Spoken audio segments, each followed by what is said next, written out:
Well, hello there and welcome to my channel. I'd like to say thank you to everyone who has subscribed and who have been watching, and I'd also like to say a big thank you. I'm just looking over here because I have Natalia who messaged me yesterday, and Saoirse, Wendy, and various other people have left comments on a video I did quite some time ago, and I must have fell down the rabbit hole because I shared something about the major arcana and then I sort of must have got lost in who knows what. But Natalia has asked me to share more about the major arcana, and so I thought, well, let's just do a series on the major arcana so that we can learn more. So I will work towards putting up a video as frequently as possible. So today I'm just going to do a little overview because this is going to be the start of a series, if you like, of lessons, or the way I see the major arcana, more like it, because it's not only my way with it all, it's about how I see it, how I use it. And for this particular group of talks, if you like, it's going to be about the major arcana, because for me the 22 picture cards of the TDM are the heart of the tarot, because now they're known as Tarot Triomphe in France. I hope I've said that correctly. I have a French friend who I speak a little bit of French with, and my Australian accent's horrific. But I only have high school French, but it's fun. So known as a triomphe or tarot trumps, and for some people they use the language of purely the major arcana. It all works. There's no right or wrong. This is just sharing how I do it. So in my opinion, the heart of the tarot is the trumps, the majors, and they're the most colourful. They have a lot of symbolism on them because, as you know, with the Marseille deck, you have I don't even know the rest of my deck is, but I've separated all my decks and some of them have been put away for a reason. But as you know, the minors are not illustrated. The majors, trumps, can be used just on their own, and many readers do this. And when I taught tarot going right back to the 90s, I always started with the majors. If I was teaching right away, or we'll call them majors, minors, I'll use that word interactingly with it because I flip between systems. It's the way it's going to come out. Okay, if I have to think what I have to say, it's not going to flow and be genuine. So it's quite common to read with the majors only, and as I was saying, when I was teaching tarot back in the 90s with the Rider-Waite-Smith, because that was what people wanted, I always started with the majors because then you could start doing a reading with it fully from the get-go. You could start using it and getting into it, and there was a lot more information and on one level. But on the other level, with other systems, say the Rider-Waite-Smith, which is a wonderful system, there's often a lot going on in the minors, and that can be a little bit overwhelming, and they're not labeled, so there's a lot going for it. But anyway, it's quite common for many successful readers to read with the trumps only, particularly in Europe. So in my opinion, there's no rules. You can read the whole pack, you can read the trumps only, you can use the trumps and then use the minors to clarify.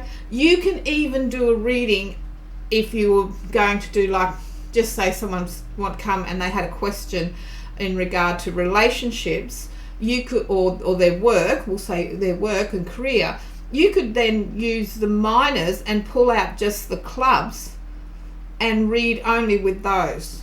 There's no rules, because you are the tarot reader. You are the diviner. You are the one seeking inspiration and reflection, and you're wanting to either get clarity for yourself, or you're thinking what will help me, what will help yourself. So in this series, I'm going to talk about each card and share the way I would read it. And what I'd like to you do is to feel free that you can discuss, share, or ask a question, so we all learn, because the days of the teacher standing at the front of the blackboard and the stick have long gone. I think that went like in the 90s. It's meant to be collaborative, because I'm always learning. I never stop learning. I will not ever know it all, and that's what keeps tarot and astrology and things alive for me, because there's always something to learn, and there's always a different way of doing it. So you can spend, getting back to the cards, the majors, the trumps will serve you on their own, and you can spend years just working on the labyrinth of symbolism before you even deal with them for a reading, because traditionally 21 of the 22 cards are labelled, because the Fool is not labelled, although having said that, in a couple of decks it is. As I said, there's no rules, and the Fool can be anywhere that you want. I know in some books you'll always see in different systems the Fool is 0, because everyone thinks the world starts with 0, and it may do, it may not, I don't know. Or it can be, it tends to be in French books at the end. There you have it.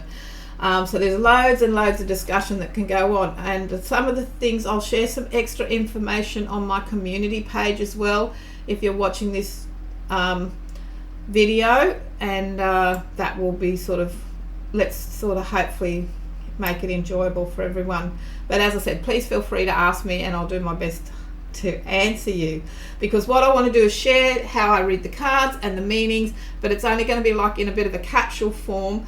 And what I suggest is you have like an exercise book or a notepad or something like that, and you gather meanings for yourself. But also, a lot of this work will be just looking at the card and looking at what the card tells us.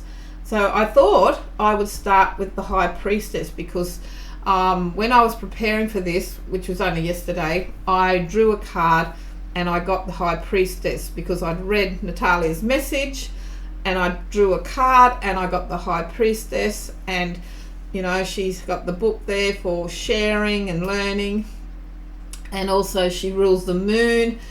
And May we had an eclipse, and I just sort of thought, things are going to be revealed. Maybe it's time to reveal things. Who knows? Things need contemplating.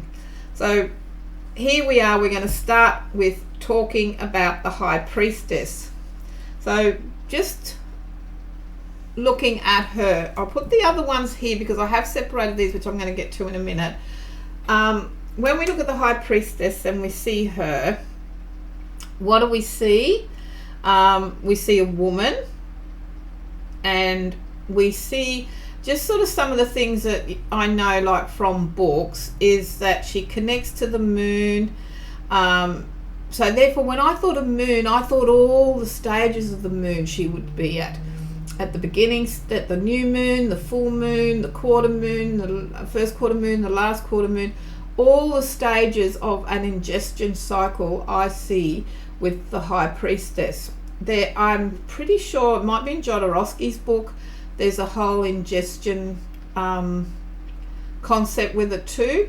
I haven't explored that too much, but I think I read it there, because I have Jodorowsky's book, and I like to open it up and read it at different times, because every time I read something new.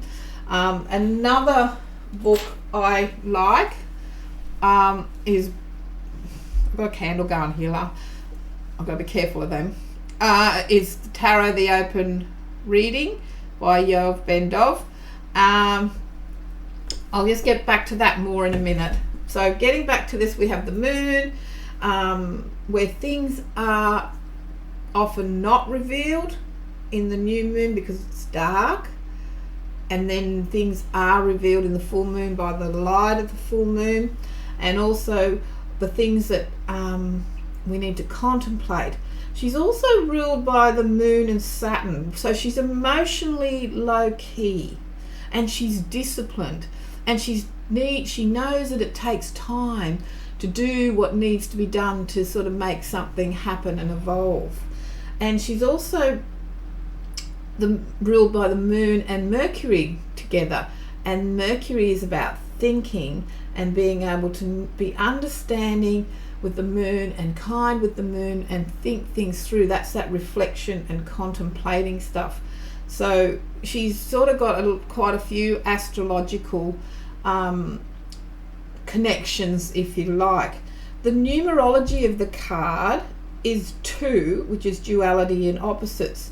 And I sort of thought about that because I sort of read a few book meanings and went, that doesn't make sense. Oh, well, it does, but it doesn't. So I decided to think about what is 2.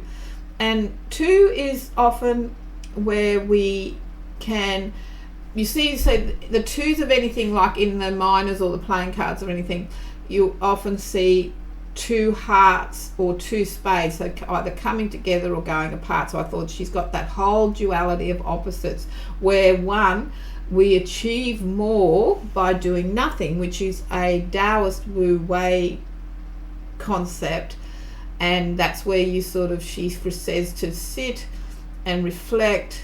Now's not the time to do anything, but you'll achieve more if you wait.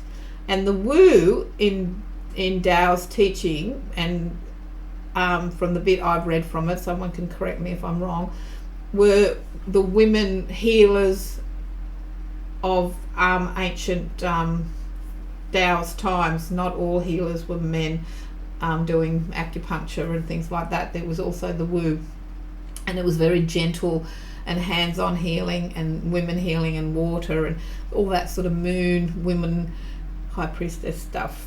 was the Wu. So that's the Wu Wei concept. And there's also the combination of reflection and learning, but you also see it can be reflection, moving away when it's time to take action, using your intuition, knowing that there's not all black and white. She has, when we look at the High Priestess, we see a woman who is dressed more than other women in the pack, which I'll look at in a minute. We see this veil here in this particular deck, which is the Gramond deck, and that is getting back to the numerology and the duality and the opposites, is about seeing not only black and white, more besides black and white, but seeing things beyond the veil to get your answer. Like there's more to life than what you see is in the High Priestess. Well, that's how I take her anyway. I'd love to hear how you sort of see what's going on with her. So she's more clothed. All this stuff going to happen in a minute. She's more clothed than anyone else. So I got out some other people because we're going to be talking about her, and we've got other people out, but she's the most dressed. Put her there out of them all. I hope I've got everybody, but hope I'm not overwhelming everybody. Take what fits and leave what doesn't fit. You might sort of find you watch it and then move on and watch a bit more later or whatever, which is typical High Priestess stuff of taking in information and digesting it and thinking about it a bit, reflecting about it a bit, which is often a really nice way to do readings when you're new, is you do the reading and you have the book open and you come back and reflect on it later in the day or the next day something. We seem to be living a little bit in a world of 2-minute noodles where it doesn't have to be like that. Sometimes you want a quick answer for sure, but other times you might do a question and she's there and it's about reflecting on it and thinking, not sure about that reading, let's wait and see. That's what she tells us. And you come back to it. You might come back to it a day later, hours later, a month later, a week, a month, whatever. sometimes I look at readings that I wrote up years later. Weird, I know, but it can be interesting. It reflects on where you're at the time. So getting back to her, she is facing the past. She's holding a book, which suggests that she's about studying and researching. She's about reading, and she's about, well, maybe the person who's asked me the question doesn't know everything and we've got to go and research more. Because sometimes, I don't know about you, but I think generally as people, sometimes someone says, oh, do you remember when the Battle of Hastings was, or something like that? And if you can't remember, you might go, oh, don't worry, I'll go and look it up. Well, we might look up online now, but we could look up on a map somewhere or anything like that. But it's about that referencing stuff and going back to it. So I get that from her. And when we study, as I said, we absorb, we reflect, and we can gain our insight. And she teaches us that it all actually starts within and with our intention. So she can show up that our journey into becoming tarot readers at any level. Now, when I say when we're becoming tarot readers, that doesn't mean you don't know how to read tarot. I often say I'm becoming a tarot reader in the context of I will never know everything. So it has that beginner mind. But I'm hoping with this, if you are new to this and you've just turned it on, you get something from it, or you are advanced, or wherever you are, we're all on our journey and there's always new things to learn, trust me. So she shows us that on our journey to being a tarot reader at any level, there's one part of it when we're learning tarot, like anything, where we have to learn book learning, and then we have to sort of reflect it all in, and then we allow it to, we think and we reflect on how, when we've experienced it before, and then sometimes our own inner wisdom bubbles up from things that we've learned, and then we sort of match all that to the question, and we can sort of start at any time with that, because we look at the card. I probably shouldn't have turned them over yet, but I just want to demonstrate how the different clothing with them. And I think I picked all the women one when I did it because she's very feminine and yin, and I thought, well, it was just another way of looking and learning to compare them. And another thing I thought of when I was doing this, it's good to have your cards out, and that's what the beauty of the 12 cards is, because you can have the whole 12 cards going on, and you can have them out all at different times. You can touch them, you can move them around, you can see how they move here and there, like this sort of weirdo procession thing going on. And before I move on next, and I'll put this up, I decided I would look up a book meaning, because I'm rattling off all the stuff I sort of go with, because in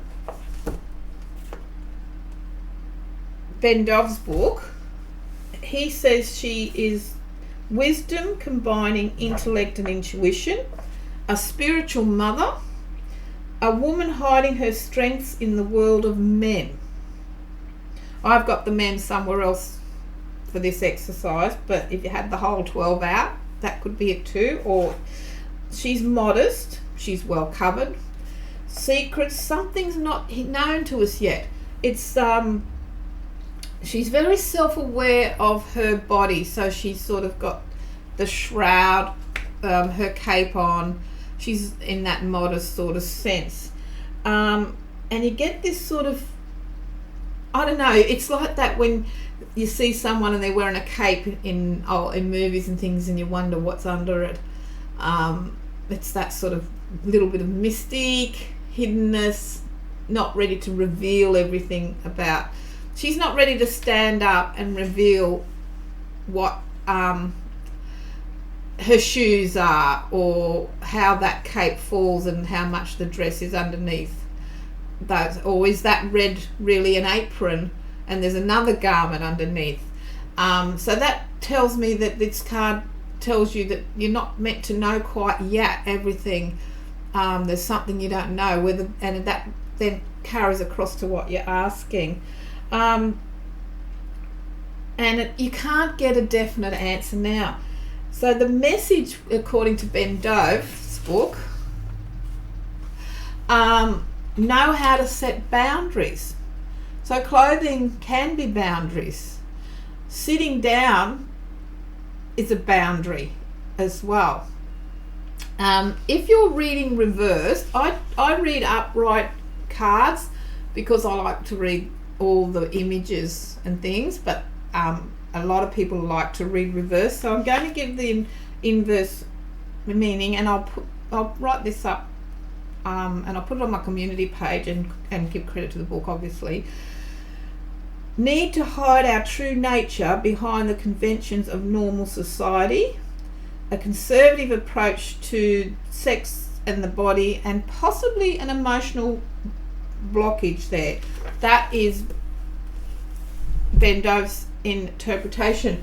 You don't have to get this book, and you can look this up online, and I think there's a version online where you can get some downloads or look online, because he wanted the world to know at I don't know what year it was, 7 or 8 years ago, there was a big revival on TDM, and his thoughts were, this needs to be out there for everyone.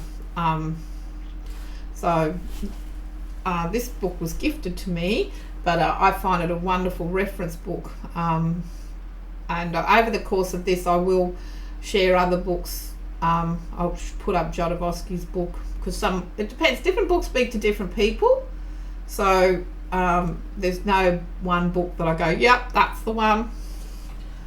But so when we look at the card and you're just wanting to learn the card for yourself, now I'm at the point of this where I think, oh, how can we just learn this in an observing sense of it all?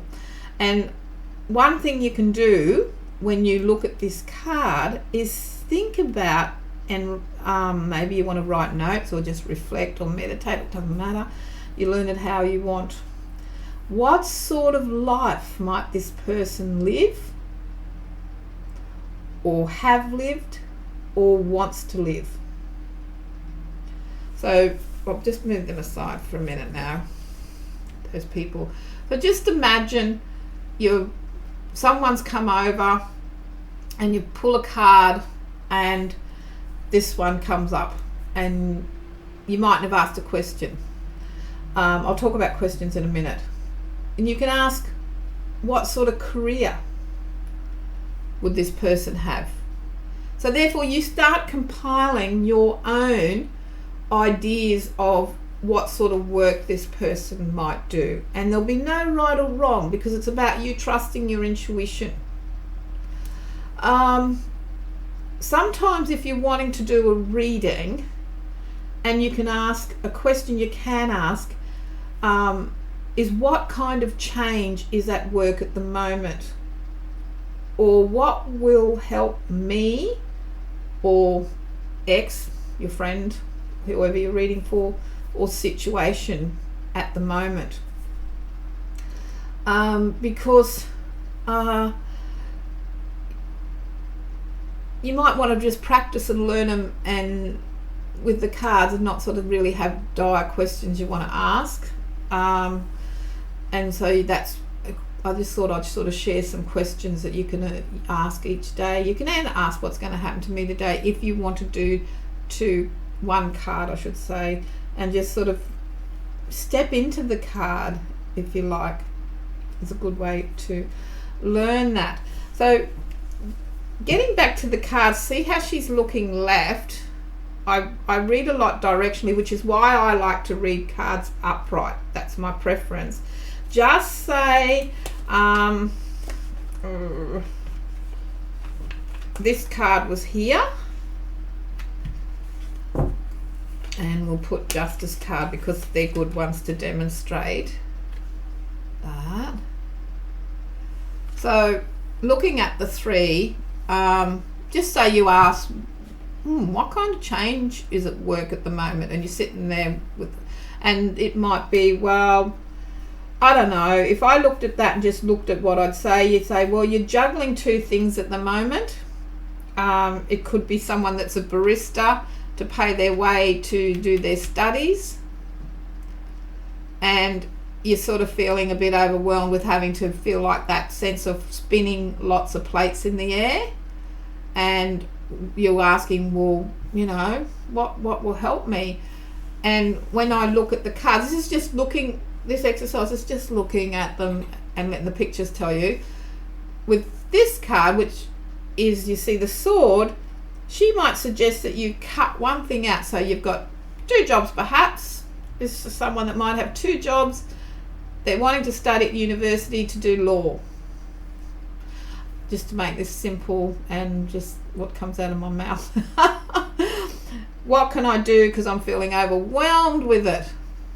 And the High Priestess, and then Justice is there with the sword saying to her, because she's thought about it and she's thinking, well, perhaps you could cut one thing out and you would find balance. So that was just an exercise to demonstrate the direction of her looking, and then also to blend a story, and also just to sort of say, you can look at them all, sorry, I should be bringing them down there better, and just weave how you want, or you can weave that to what's happening by trusting your own intuition, because ultimately she tells us that you can trust the knowledge that you're receiving. Ultimately, go in with your inner wisdom. If you don't know enough, look more, and be prepared to wait or meditate or digest it all, and be prepared to go beyond the veil, because she's in front of the veil. So go beyond the veil to get the answers that you need, because things may not be black and white or within this realm, and maybe you need to wait because she's sitting. Maybe you need to wait and meditate and just trust, because as I said, with the woo, we often achieve more by doing nothing. So let's just wait and see what happens. And as I said, with the moon coming in with that, maybe it's a month, a lunar cycle. There's lots you can reflect on just with the one card, or you can start adding some in. The other exercise, I hope I haven't overloaded, but I know you're all really smart and you'll all get this. The reason I did this business was to demonstrate the why I read upright cards, and will predominantly work in the upright positions with the way I share what I do. So I'd love to hear your feedback. Please, if you're coming across this video for the first time, please subscribe so you get a notification when I put a new one up, if you're wanting to follow along this sort of teachings, sharings that I'm doing at the moment with the Trump's majors. I'd love to see your comments. When I put these cards up, what did you see? What do you see when you see the High Priestess? I'd love to know what Marseille deck you're reading with, and share with that, because that would be cool too, because there's quite a few Marseille. I've chosen this one because it's really clear and it's simple, but and I'll stick with the one all the way through.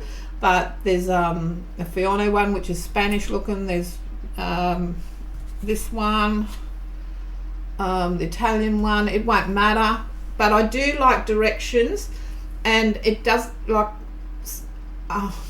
I will touch on this very quickly. There's a lot of people creating Marseille decks now, and that's fine, that's great, because as I said, like books, different decks speak to different people. But for me, I watched an unboxing the other day, and it was a Marseille Trump's deck, and it was lovely. But for me, I thought it just honed in the big message I quickly got: less is more. But having said that, you may be a person who your intuition gets activated by more information in the card. Where for me, it's that Taoist thing, it's the gaps in between the words and the pictures that often give the messages, but we're all different. So would love to hear the way it works for you, the left brain, because it doesn't have to be one. I was listening to something this morning, and it doesn't have to be the one thing. It doesn't have to be all left brain, which is the book learning. It can be the sitting and reflecting, the right brain, and it doesn't have to be one or the other. Why can't it be both? And that's how I look at learning anything and learning the tarot. And in the 90s, we used to say to people, because we used to spell it out differently, it was, well, yes, you've got to learn the books to read tarot, but then when you know the book and you trust that you know it, when you trust that you know it more than when you know it, not just parroting things out of books, because books will change, and the more books you read, the more you're going to read it all differently. When you're just sort of going with it, but you feel that confident that, yeah, I've got the book there, but it's all just coming to line, and then I just look at the card.